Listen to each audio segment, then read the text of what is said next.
Magandang umaga po. Nagtanghali na po pala.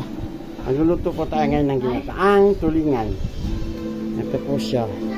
Naihanda ko na po. Ayan.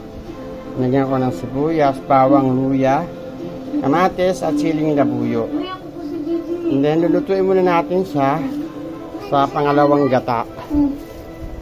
Pag medyo tuyo na, lalagyan natin ng suka. Saka natin ilalagay yung ating pang-finishing na unang gata. So, may 1 kilo itong tulingan. At ating mga ulo ng tulingan.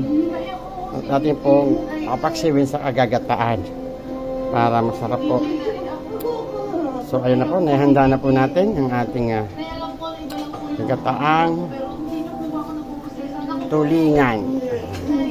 Lagyan muna natin ang unang gata. Ito. At saka natin isalang. Lutuin muna natin siya sa unang gata.